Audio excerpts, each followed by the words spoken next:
नमस्कार, आप देख रहे हैं हिमाचल दस्तक वेब टीवी और मैं हूं आपके साथ पल्लवी और मैं यशपाल सिंह। आइए नजर डालते हैं आज के मुख्य समाचारों पर। This news is brought to you by Shivalik Industries, best quality apple trays. पानी के बिल में कटौती, प्रदेश मंत्रिमंडल ने लिया फैसला। राकेश पठानिया और सुखराम चौधरी के साथ राजेंद्र गर्ग ने ली मंत्री पद की शपथ, समर्थकों में खुशी की लहर। वापसी का ख्वाब भूल जाएं जयराम, नेता प्रतिपक्ष मुकेश अग्निहोत्री ने भाजपा के मिशन रिपीट पर कसा तंज। पराला सेब मंडी में कोरोना, महाराष्ट्र से आया व्यापारी निकला पॉजिटिव, 26 आए संपर्क में।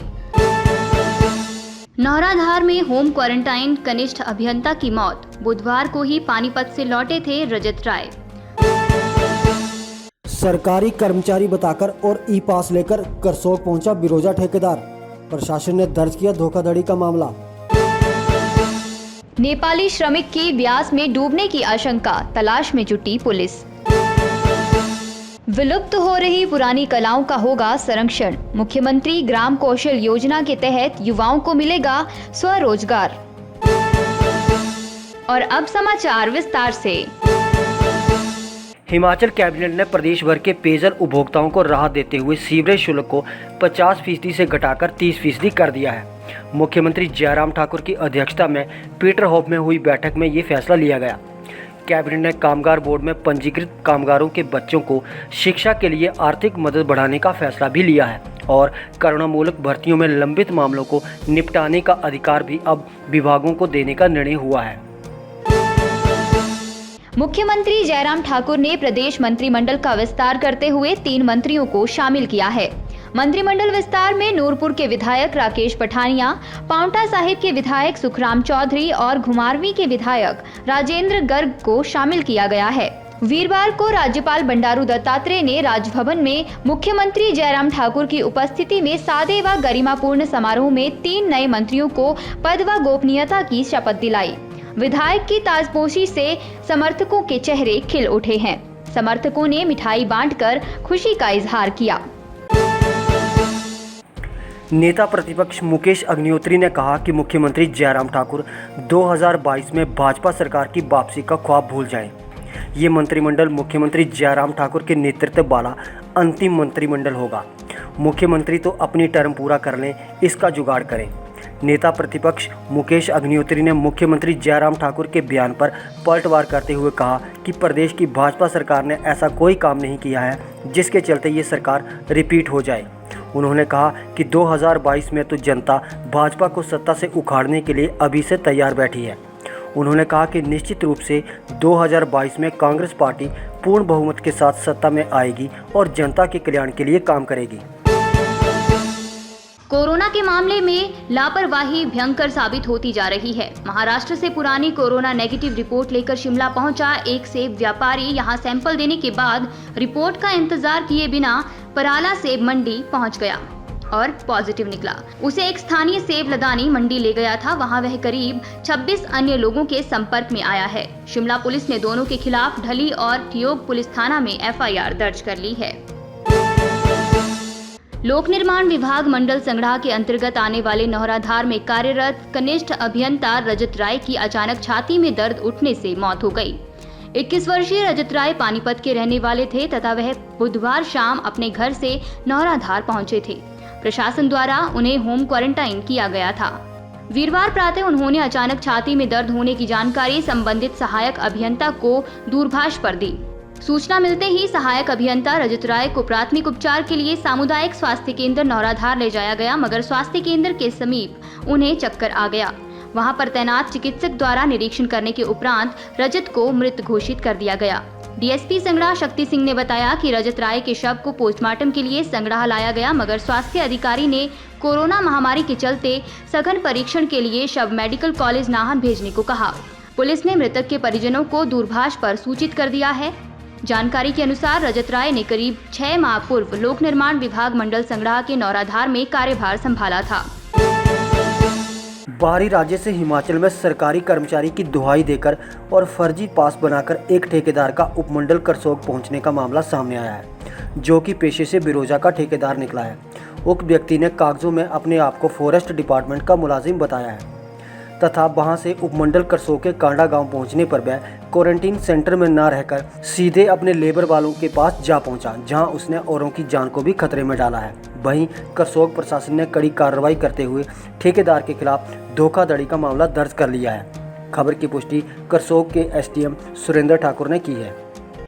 करसोग उपमंडल की कांडा पंचायत में एक बिरोजा फैक्ट्री का ठेकेदार जो पिछले 3 दिन पहले हमारे कांडा पंचायत में पहुंचा था, वो गलत इन्फॉर्मेशन देके कि वो सरकारी कर्मचारी है और वो इन्फॉर्मेशन देके वो कोविड ई पास लेके वो हिमाचल प्रदेश आया और जैसे ही हिमाचल की सीमा में एंटर होता है तो कंट्रोल रूम से उससे इन्फॉर्मेशन ली गई और तब पता लगा कि वो व्यक्ति एक ठेकेदार है और उससे पहले ही निर्देश दिए गए थे कि वो क्वारंटीन सेंटर में जाए और क्वारंटीन रहे, परंतु व्यक्ति जो अपनी उसकी लेबर थी वो वर्क साइट के आसपास वहीं पर चला गया और उनसे मिल गया।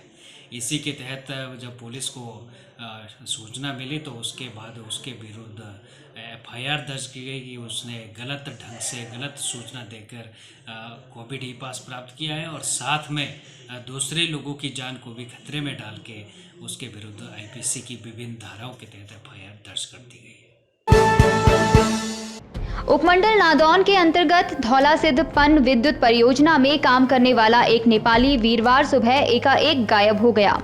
ऐसी आशंका जाहिर की जा रही है कि व्यास में डूब गया है, क्योंकि दरिया के किनारे नेपाली की चप्पलें मिली हैं। ठेकेदार सुनील नेगी की शिकायत पर पुलिस ने छानबीन शुरू कर दी है। थाना में दर्ज शिकायत के अनुसार 48 वर्षीय रामकृष्ण अपने सहयोगियों के साथ प्रतिदिन की तरह अपनी दिनचर्या से निवृत्त होकर जब काम पर नहीं लौटा तो उसके साथियों को चिंता हुई। उन्होंने आसपास देखा परंतु उसका पता नहीं चला। उनका कहना है कि उसे ढूंढते जब वे व्यास नदी के किनारे पहुंचे तो एक जगह पर उसकी चप्पलें किनारे पर पड़ी थी, परंतु रामकृष्ण का कोई अता पता नहीं था। उसके बाद भी ठेकेदार व सहयोगियों ने मिलकर उसको निचले छोर तक देखा, लेकिन उसका कोई पता नहीं चला। थाना अध्यक्ष प्रवीण राणा का कहना है कि रामकृष्ण की तलाश की जा रही है।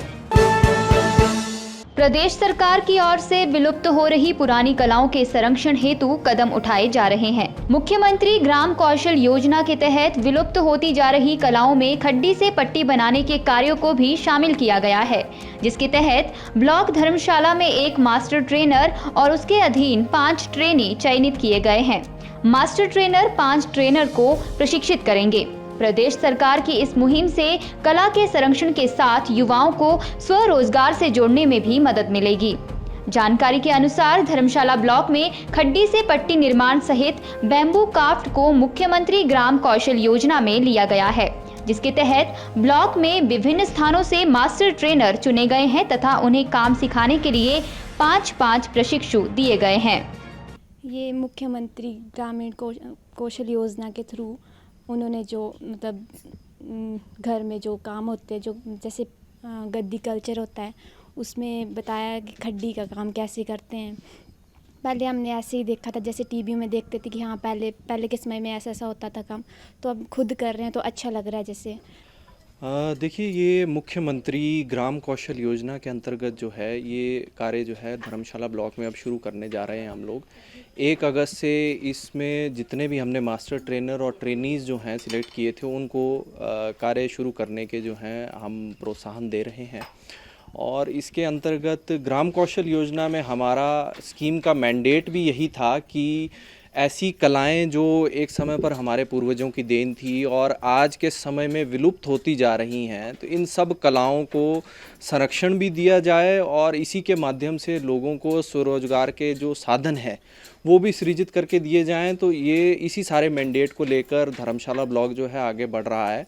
और इसी कड़ी में हमने एक ये जो पट्टी का निर्माण होता है, जो खड्डी पर ट्रेडिशनली हमारे आर्टिसन जो हैं जो कार्य किया करते थे, तो वो एक हमने कोर्स इसमें सिलेक्ट किया है और उसी के संदर्भ में अब 1 अगस्त से हम ये कार्य शुरू करने जा रहे हैं।